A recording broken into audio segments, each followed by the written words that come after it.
Support for Louisiana, the state we're in, is provided by... Every day, I go to work for Entergy. I know customers are counting on me. So Entergy is investing millions of dollars to keep the lights on and installing new technology to prevent outages before they happen. Together, we power life.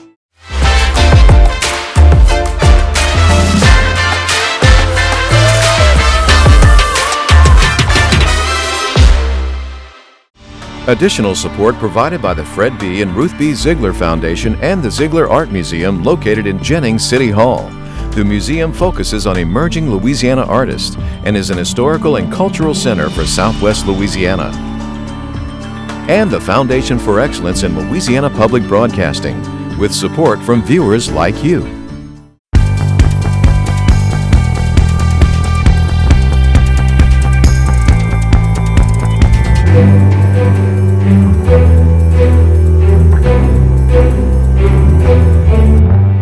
I was very, very angry. And every time I look at that bill, I'm angry. Frustration mounts as Entergy customers face surging rates. As people around Louisiana know, August, September, October, those are kind of our peak hurricane months. Bracing for the worst, but praying for the best. It's predicted that about 98 to 99% of Americans have PFAS running through their bloodstreams. What's actually in the water you drink?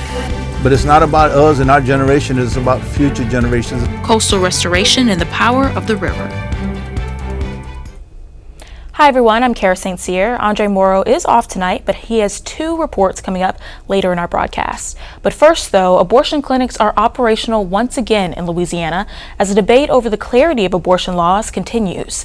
Judge Donald Johnson issued a preliminary injunction Wednesday, which means that attorneys on both sides have 30 days to prepare for trial that will determine if Louisiana's abortion laws should be permanently blocked. And now to news making headlines across the state. The renovation of a seafood processing facility at the LSU Ag Center's Iberia Research Station will give mom-and-pop fishermen and small seafood processors hands-on training using a variety of equipment. The project is supported by the Louisiana Sea Grant and LSU Ag Center. The state's Insurance Guarantee Association is seeking to borrow $600 million to bail out 7 Louisiana insurers that went bust following Hurricane Ida in 2021.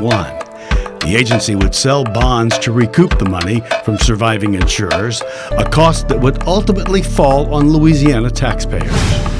Environmental agencies ordered PCS fertilizer in Geismar to clean up more than 1 billion pounds of hazardous waste and pay $1.5 million in fines. In addition, PCS has to secure closure of the site and monitor it for 50 years.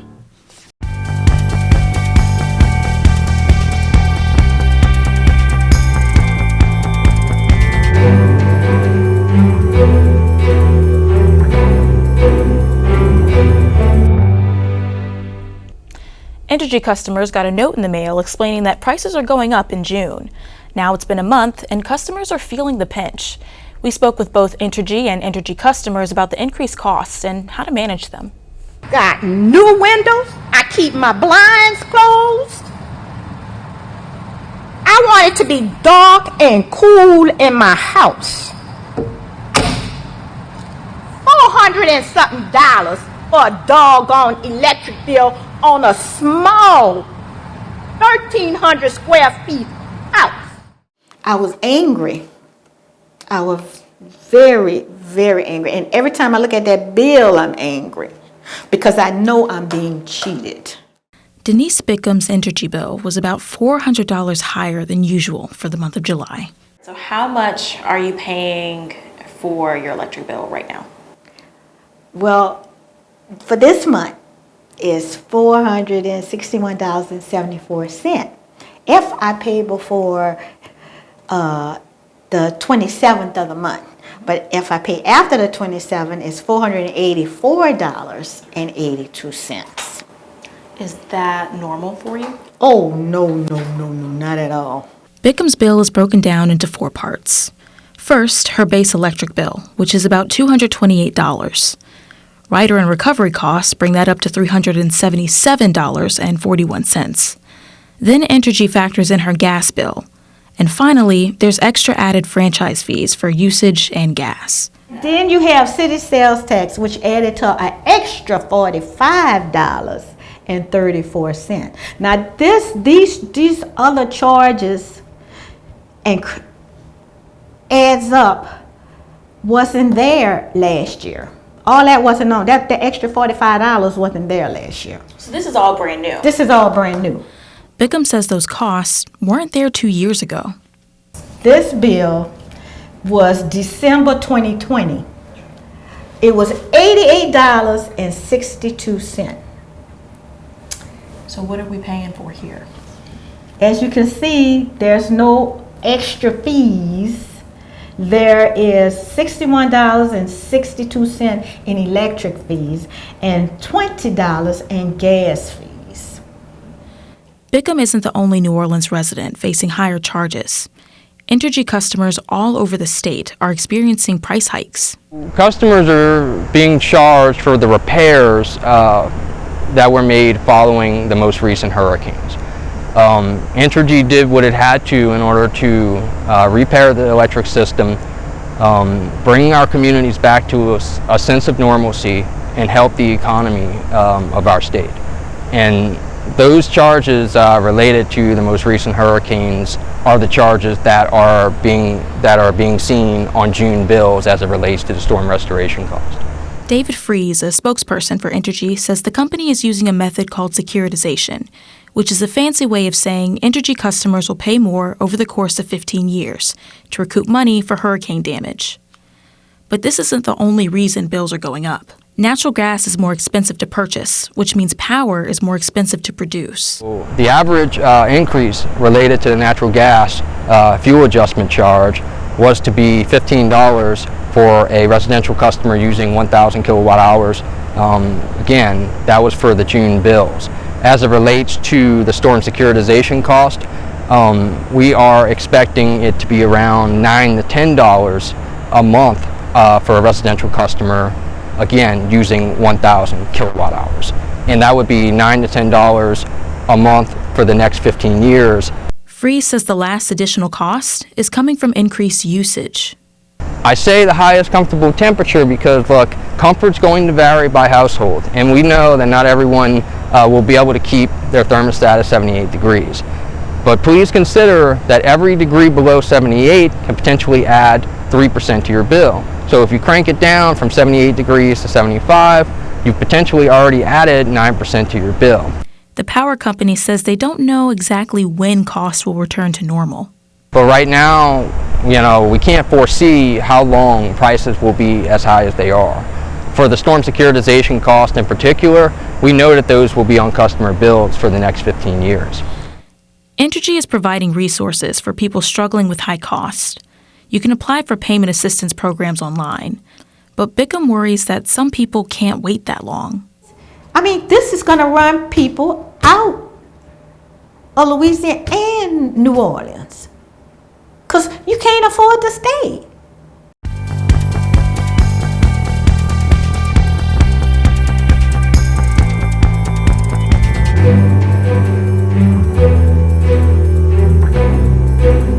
One of the big stories of the week, the global heat warming. London, 104 degrees. Paris, 104 degrees. Temperatures they never see.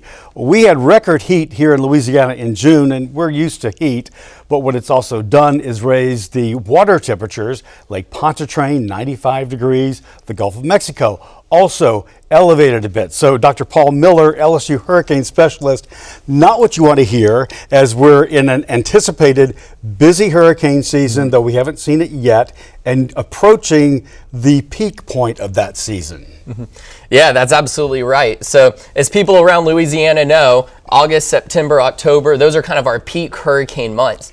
Even though June and July have been a little bit quiet so far this year, really what feels like quiet compared to the last couple of years is a little bit just closer to normal. Yeah, and I can hear people saying, oh, well, we haven't seen anything yet, so maybe that means we're off the hook.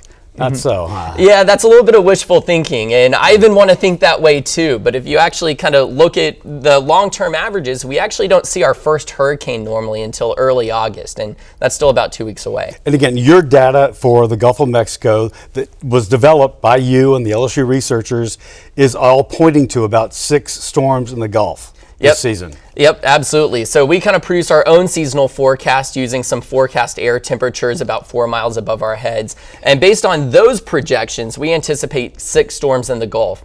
It would have been nice to maybe get 1 or 2 of those out of the way in June and July before, you know, the sea surface temperatures really amp up for the rest of the year. Right. But those forecasts remain unchanged, and even some of the broader Atlantic forecasts are still anticipating an active hurricane season. Can a change in sea surface temperature of even 2 degrees or 1.5 degrees, can that make much of a difference in a hurricane output?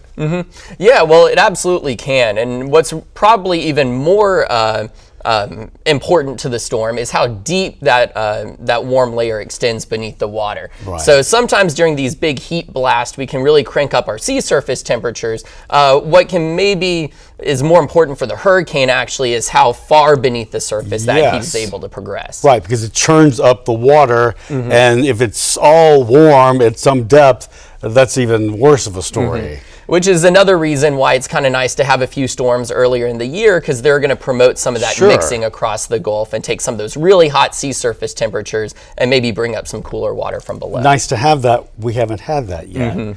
So what's ahead? Again, there's concern. Yeah, I mean, you know, we still have an active hurricane season. We have the meat of the season coming up, still ahead of us. Even when we look back at some of the historical analogs, that's kind of another way that we'll forecast storms. We look at years in the past that kind of look similar to our current year, and they were above average as well. So we think there's still some more storms coming down the pike. As you look at this, is data that can sometimes change as the next few weeks go along? Do you continue to look at things, and can you ever make an adjustment? So that certainly can happen, although really the way that these forecasts are developed, they'll look at things like sea surface temperatures globally. Right. And so the global patterns of sea surface temperatures really don't vary on the scale of 2 to 3 weeks, that kind of thing. So really a lot of the way that those forecasts look now, or that those patterns look now, will still be much the same headed into peak season. Yeah, you can see I'm looking for any out that we possibly as are most people could get. Dr. Paul Miller, thank you so much. Sure appreciate it, always. Yep, absolutely, Andre.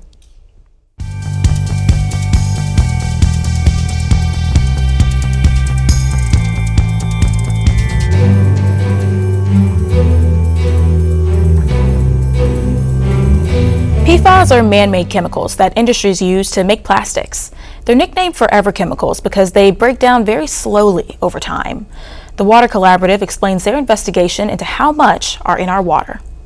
You know, in Louisiana, the New Orleans area, the river parishes, a lot of people are worried about the air quality, but nobody really pays attention to what's going on in the water, even though it's around all of us. What is going on? Right. Yeah, chemical contamination is not something that we frequently discuss, which is interesting because Cancer Alley is in the area. Baton Rouge to New Orleans houses over 150 different industrial complexes. So there's a lot going on that we actually just don't know about, and the Water Collaborative realized that there's a niche to fill with that, essentially. We want to know what's out there. You can't do anything about something if you don't have the data to back it up. And so that's really what we wanted to discuss. Right now, nationally, PFAS is a large conversation. PFAS stands for per and polyfluoroalkyl substances. It's a group of over 9,000 different man-made chemical compounds. It's incredibly pervasive at this point, and there's essentially no regulation around it currently. And we don't really know what the public health risks are fully. So it's a big deal, and it's something that the EPA is interested in looking at, and so we wanted to be a part of that conversation and just kind of see, is it happening in southeastern Louisiana? Are we experiencing PFAS in the water systems, and was that going to potentially affect people's drinking water? And the short answer is yes. With this stuff, I mean, I know you just said that you don't really know what the health risks are, but what's the concern? I mean, there's some data and research out there that links it to being potentially carcinogenic, and we are dealing with Cancer Alley right now. And so it was something that we really wanted to look at and add to that conversation around. I think in particular, bladder and kidney cancers in particular are linked with PFAS. So where are you finding it? What water sources? We did a study on the Mississippi River specifically right now. From about Ascension Parish down, they get their drinking water from the Mississippi River directly. And so we wanted to know, is it in the river system? This is not something that can be filtered out through current filtration systems and treatment plants. And so we wanted to see, is it in there and is it potentially getting into people's tap water? We have not studied tap water in particular at this point. We hope to do that in the future.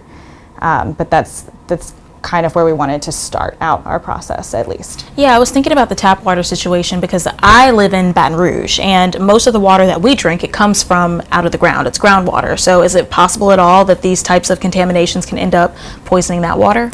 It is possible for that to be happening. We don't know what that looks like currently. We didn't study that particularly, so I can't speak to it, but there is evidence in other areas where groundwater systems are being infiltrated with PFAS. Again, it's pervasive, and so if it sinks into the aquifer, it could be a potential hazard. All right, so I know that you go out and you test for these things, but how exactly are you doing that? So river access for our particular study was a huge issue. As we know with our levee systems, it's not something you can't just like go and walk over to the river in many places. Also, a lot of industries and own the river system, including the levee areas. And so we scouted areas all up and down from Point Coupé Parish to Orleans Parish. And basically we decided on 36 different points that we could actually test for. We could access the river pretty easily. They're downriver from some industrial facilities, also downriver from wastewater treatment plants, because again, public water systems can't filter this out even in wastewater treatment systems. PFAS is something that's found in a lot of products, household products, but particularly things such as Teflon and nonstick cookware. And so when people are actually washing their dishes, some of that is scraping off, going into the water systems and going out through water treatment facilities back into the river systems. And so it's just kind of a cycle where this stuff is bioaccumulating in the environment. It's predicted that about 98 to 99% of Americans have PFAS running through their bloodstreams. Wow.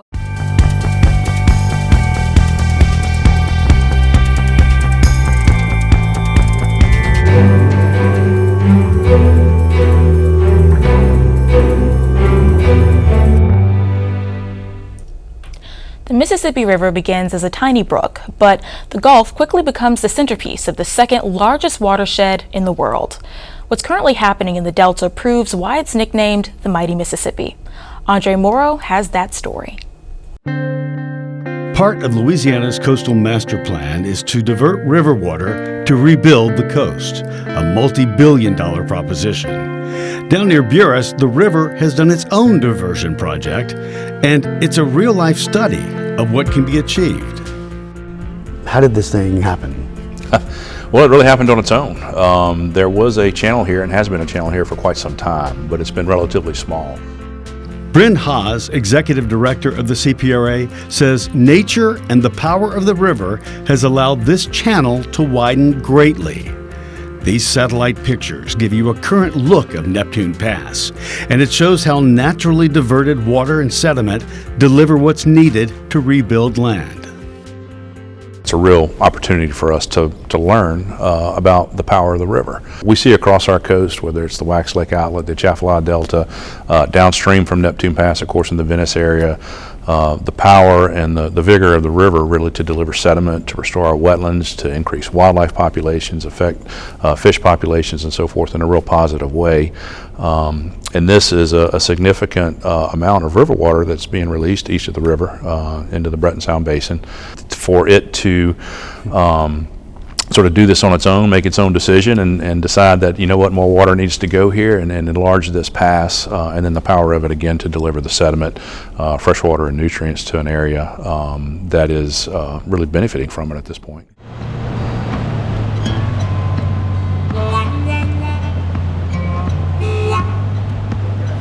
And if you look to your right, you'll see where the levee used to be. Captain Ryan Lambert has worked on the river for more than 40 years and runs a hunting and fishing guide service out of Buras. He knows firsthand the power of the river.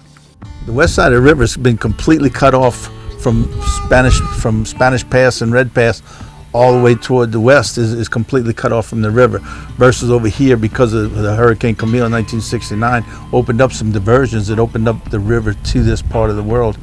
And to watch it grow, and my heart is warm when I'm on this side of the river. I mean, it's incredible to see what's happening.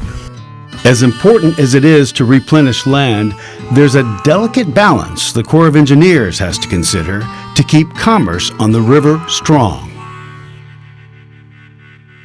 But we have been in discussions with them about this and what their plans are for it, and their plans are to somehow reduce the flow through this pass at this point in time because of its effect primarily on the navigation channel, which they are required to maintain, of course, and increase sedimentation within the navigation channel that has to be dredged and disposed of in some way.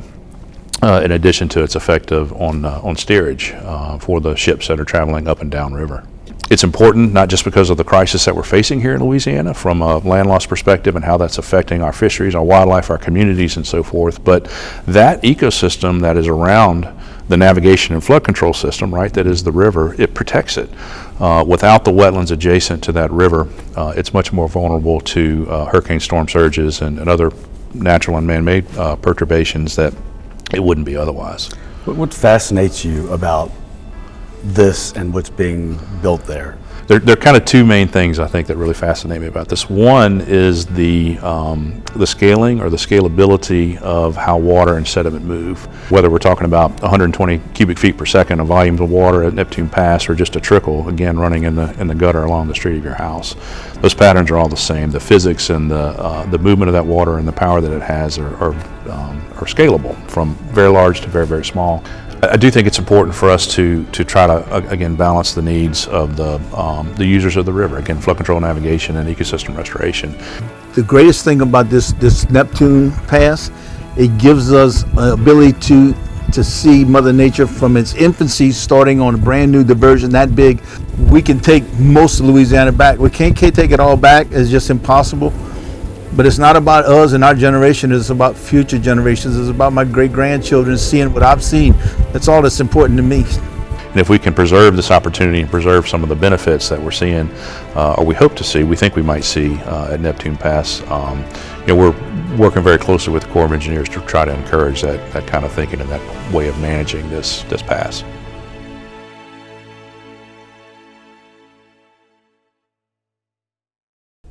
Thank you so much, Andre.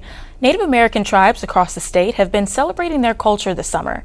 We close tonight with a story about the Coushatta tribe in Allen Parish.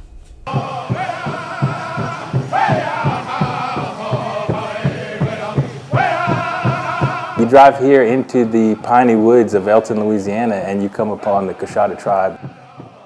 Well, a lot of times people think of Coushatta and they think of our business down the road, casino. However, just a few miles away, the birthplace of the Coushatta tribe is right here. What we do here is we employ about 250 people. Most of those are tribal members.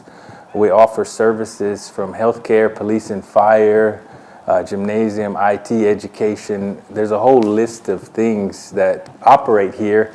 It's our sovereign nation within the United States. So we have a whole police, we have a court system, we have a convenience store, complete with a live herd of buffalo out back. We try to teach our children from a very young age to respect, who you are, learn who you are, and then pass on that tradition to the next generation as they get older.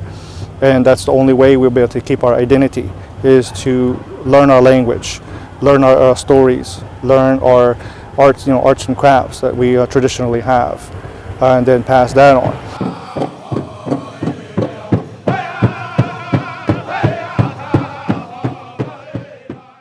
Camp Coushatta is a community experience. It gathers the youth from our tribe to learn about their culture, because not a lot of the youth are on the tribe.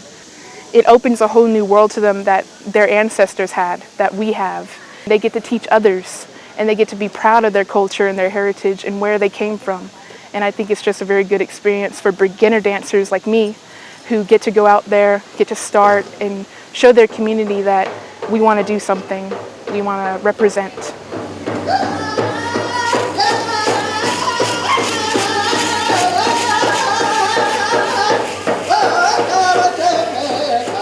Coushatta is ages from 12 to 16, 17. It's to mainly have them kids come over when they turn 12, that to have this camp, maybe learning their heritage, their culture, and keep it going. They'll be demonstrating different types of stations will be demonstrating.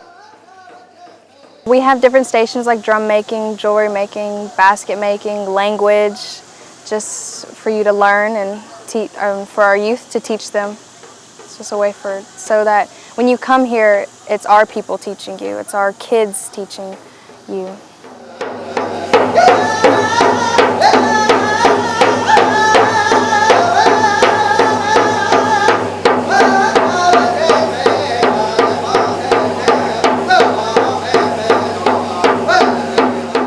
We want to keep our language going.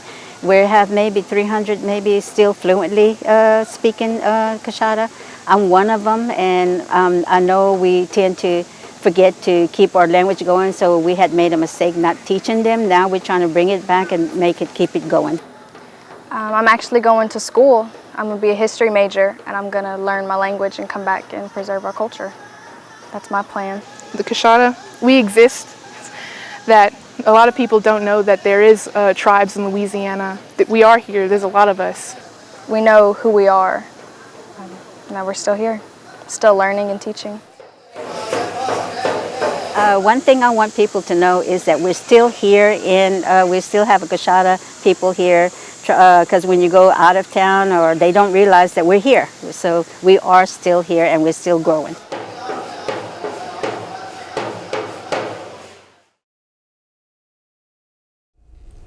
What a wonderful story. And that's the end of our show this week. Remember, you can watch anything LPB anytime, wherever you are, with our LPB PBS app. You can catch LPB news and public affairs shows, as well as other Louisiana programs you've come to enjoy over the years. And please like us on Facebook, Twitter, TikTok, and Instagram. For everyone here at Louisiana Public Broadcasting, I'm Kara St. Cyr. Until next time, that's the state we're in.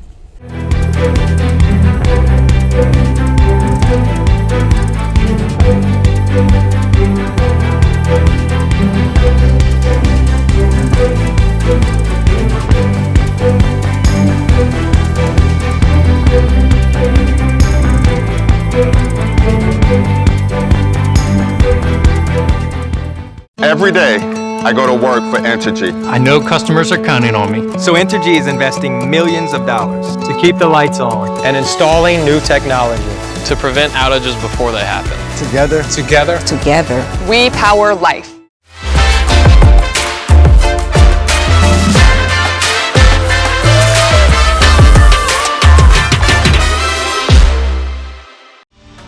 Additional support provided by the Fred B. and Ruth B. Ziegler Foundation and the Ziegler Art Museum located in Jennings City Hall. The museum focuses on emerging Louisiana artists and is an historical and cultural center for Southwest Louisiana. And the Foundation for Excellence in Louisiana Public Broadcasting, with support from viewers like you.